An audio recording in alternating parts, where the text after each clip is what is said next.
Well, you're not too far away from NHL Free Agency 2022, so today I'm going to make some predictions on where some of the top UFAs will end up signing when the free agent period opens. I'll give you my predictions coming up next.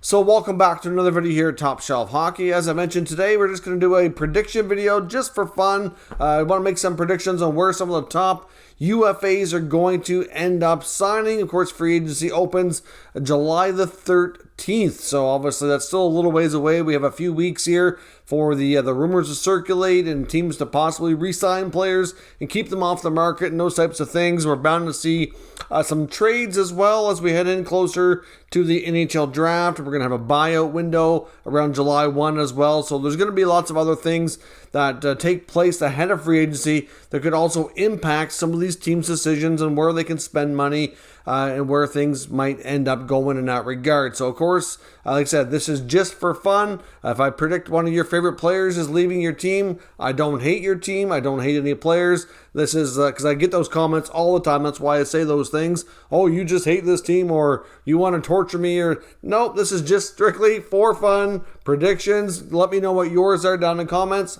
It's fine if you disagree. Let me know where you think these guys will go. It's just for discussion purposes only. I very well could get some of these right, but then again, I could get all or most of them wrong. Only time will tell. This is strictly what I would refer to as my best guesses based on what I see happening in the NHL on July 13th and beyond as the free agents sign their new contract. So, first up, first prediction, Marc-Andre Fleury returns to the Pittsburgh Penguins. Yes, I believe Fleury is going to sign a short-term deal, whether it be 1 or 2 years, with the Pittsburgh Penguins and make a goalie tandem here with Tristan Jarry to have one last run in Pittsburgh. Of course, that's where Fleury started his career.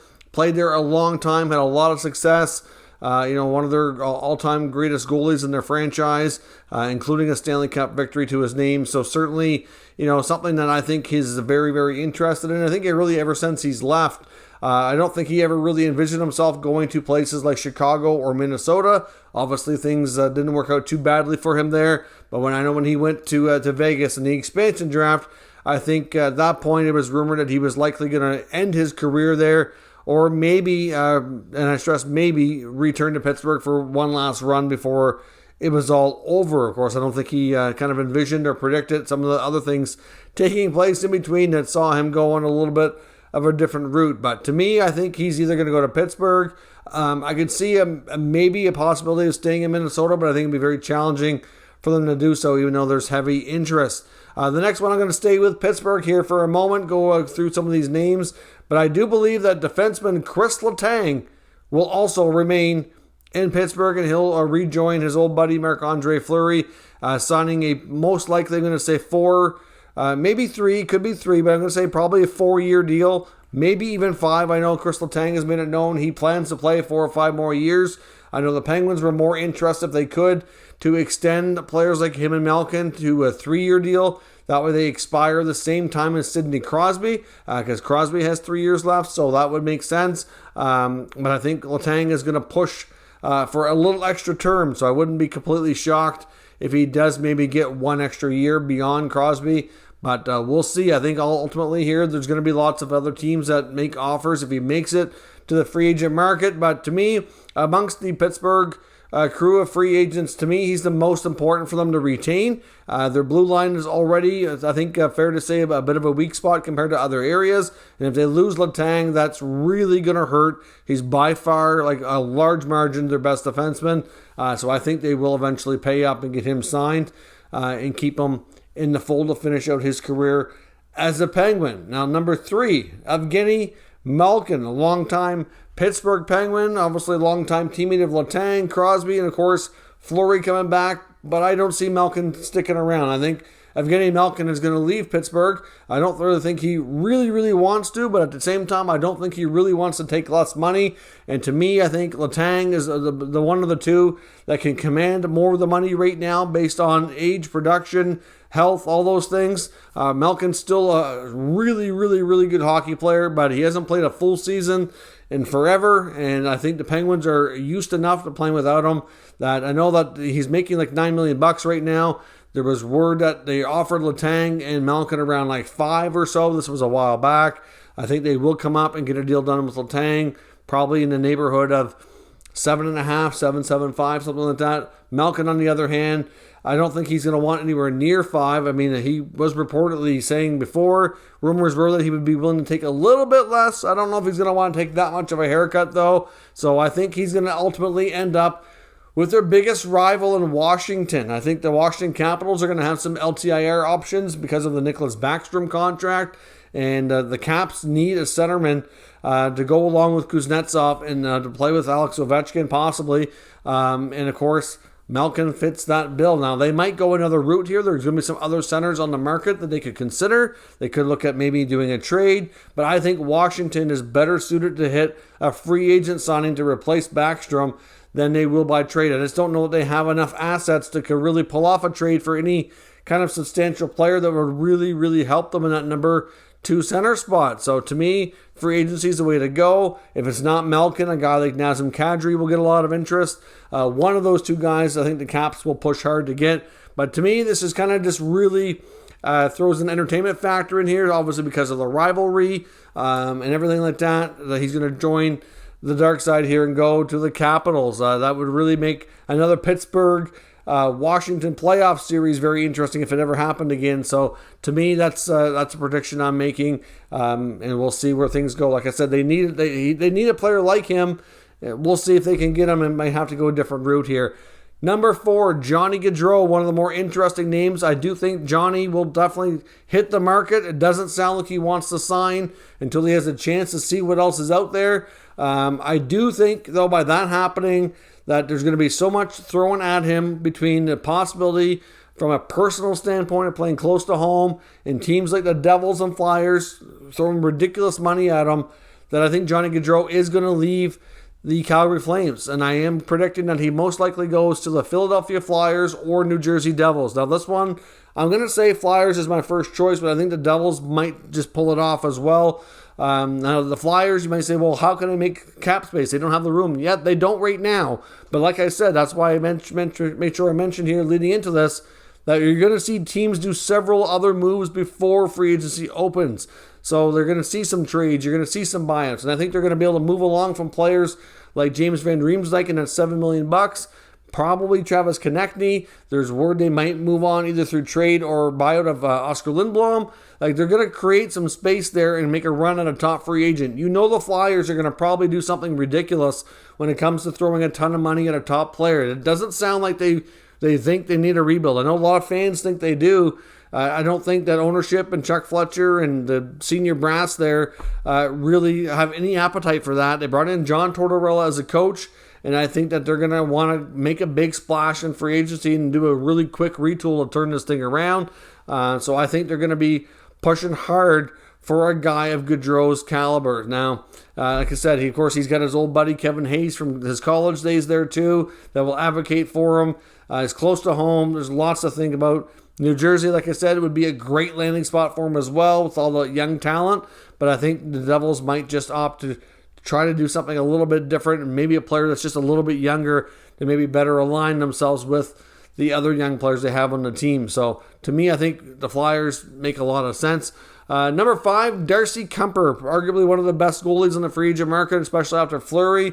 I'm going to say he stays in Colorado. I hummed and hawed about this. There's going to be a little bit of a goalie carousel. I don't think it's going to be as wild as some think it might be, though. I think that the Avs right now, at least as I record this, they're up 3-1 in the Stanley Cup final. By the time this makes it to YouTube, the Stanley Cup could be awarded. This won't be going up for a couple of days, so certainly it's possible that he could be a Stanley Cup winning goalie. And if the Avs lose Kuemper, then I'm not sure what they're going to do. They gave up a lot to get him.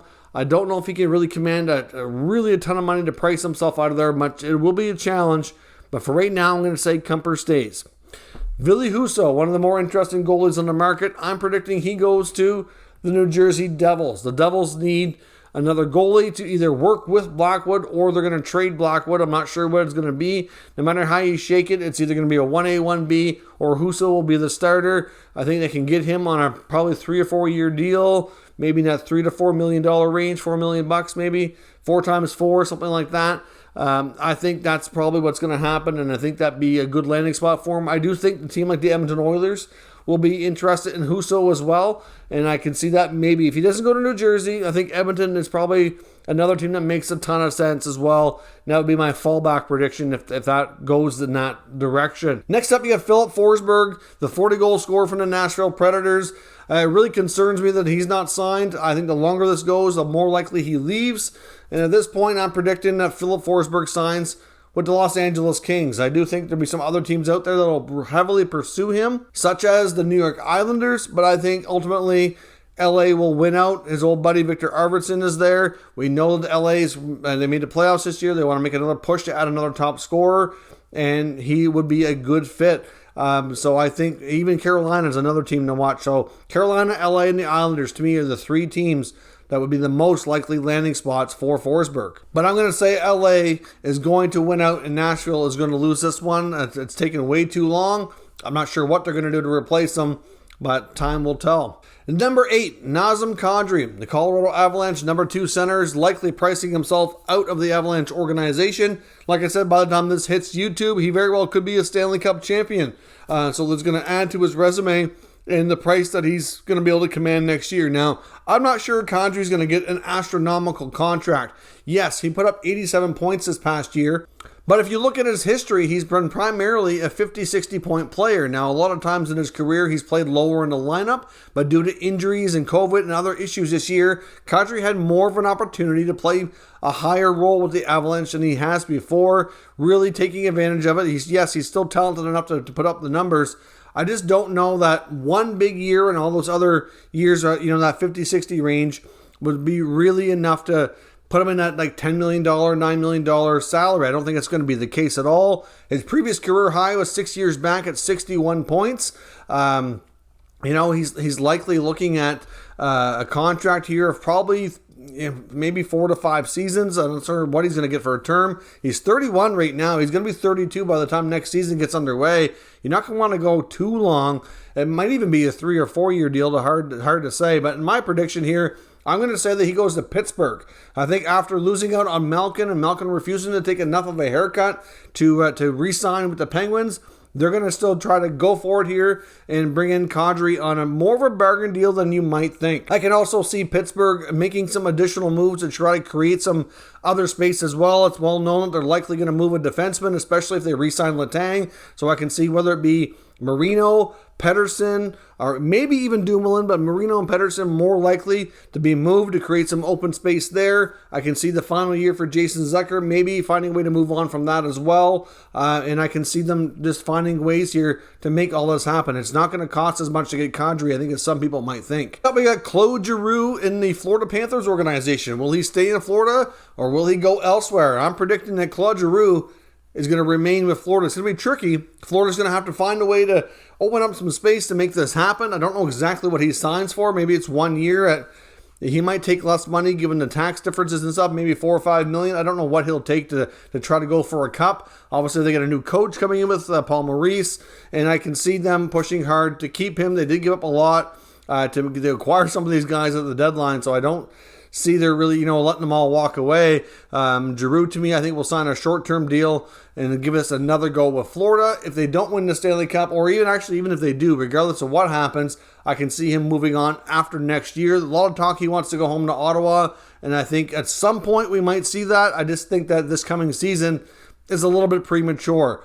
Number 10, John Klingberg, soon to be formerly of the Dallas Stars. My prediction for Klingberg is he's going to end up in the Seattle Kraken organization. They desperately need a solid puck-moving defenseman who can be a power play quarterback. He can definitely do those things. His production sometimes is a little bit undervalued and certainly goes under the radar at times because of where he's played. And I think he'd be a tremendous addition for that team. I do think another team that would highly consider this would be the Hurricanes if they don't re-sign Tony DeAngelo. But Tony is an RFA, and I think the odds of them working something out there is pretty good. But if for some reason they trade DeAngelo because they can't come to terms or something, I can see Klingberg being of interest as a fallback option, but I'm not sure they're going to want to go to that level of money that he's looking for. It's the same scenario with Dougie Hamilton, that they just said, like, that's what they do there in Carolina. We're only paying you this much, and if you don't like it, then that's all. We're not budging. So they're pretty stubborn in that regard, which is not a terrible business practice. So I see him going to Seattle. Number 11, Andrew COPP of the currently New York Rangers, after being acquired at the deadline by the Winnipeg Jets.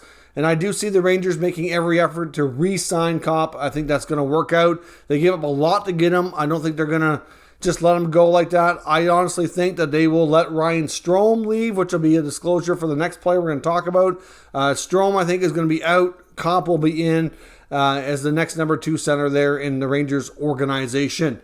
Next up, Ryan Strome. Not going to be a Ranger anymore, which is tough because to me, he's bounced around between his time with the Oilers, the Islanders, etc.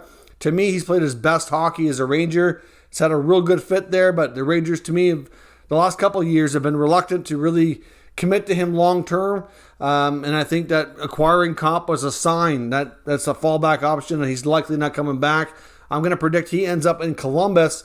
They could certainly use some veteran help down the middle there as well, and he can still continue to play a top 6 role, maybe even be line mates with a guy like Patrick Laine. He had good chemistry with Panarin. Maybe he could develop a similar type of role playing with a guy like him and Voracek. It could be a good option for the Jackets. Next up, number 13, Vinny Trocheck. And I'm going to predict that he does remain in Carolina. As much as it's going to be tough to work out, I think it's important they find a way to do so. They've only have Jordan Staal on a contract for 1 more year. He's made it known that he doesn't want to sign an extension. I don't think it's anything to do with the Canes or anything. It's not quite clear he's going to continue playing or what his future holds after next year. So they may not have Jordan Staal for much longer. So to me, they got to protect themselves here and try to find a way to get Trocheck signed and under contract. And people think that they're going to move Kotkaniemi up to be that number 2 center because of a long-term deal. And I understand that does make sense. I just don't know if that's wise for them. I can see them making some other moves and maybe figuring out a way to get Kotkaniemi maybe more on a third line or something. I think they'd be in trouble if he's their number 2 center. So I think they need to find a way to bring back Trocheck, in my opinion. Number 14, Jack Campbell, current goaltender for the Toronto Maple Leafs. It does sound like he's going to price himself out of the Leafs organization, at least by Chris Johnston saying that he's looking at north of $5 million. To me, my prediction, he's going to end up with the Edmonton Oilers. Now, Jack Campbell, I do think the only other option here to me is maybe he comes down a little bit or they make a deal and he stays in Toronto. I think the Leafs are going to look around here ahead of the free agent deadline when things open up, and they're not going to find a ton of great options. There's guys obviously out there that may be available like Kuemper or Husso, like we already talked about.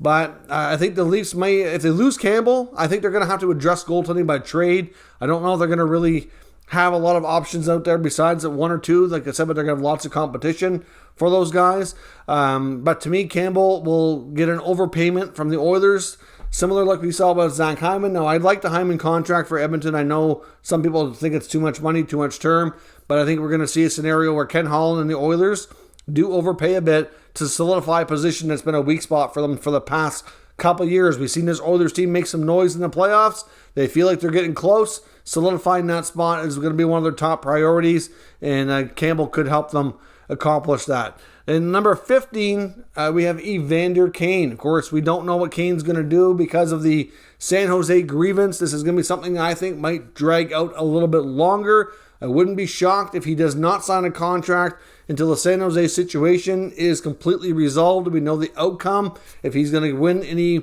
money from them or not, or how that's going to work. I see Kane getting a 3-year deal to match the remaining term he had on the San Jose contract that was terminated. I do think there's a possibility that he will sign I wouldn't call it a bargain deal, but maybe a little bit less money than he would get on the open market to stay in Edmonton because of the fit, the chance to win, and the chance to play with McDavid. But at the same time, this guy's going through a very public bankruptcy. He needs to make as much money as he can, as much as I'm sure he wants to win. Obviously something has to make sense for him financially as well. That's a big part of it. But to me, I think he's going to end up in either Edmonton or Carolina. Carolina desperately needs another scoring winger to put them over the top to make them more likely to be a cup contender and get that next step. I think we might see them move on from guys like a Nino Niederreiter, for example. It's going to be tricky, though, cap-wise. That's the only thing where I have them re-signing TROCHEK and being in the running for Kane. It's going to be hard to do cap-wise. They'd have to free up some money elsewhere and find a way to make it happen. Not going to be easy to do, but I think it makes sense that they go after a player like this. So let me know your thoughts on where some of these top UFAs will end up down in the comments. We'll discuss further. If you're new to this channel, make sure you subscribe and stick around. We'll keep you up to date with the latest news, rumors, and analysis on all 32 NHL teams. Thank you for watching, and I'll catch you next time.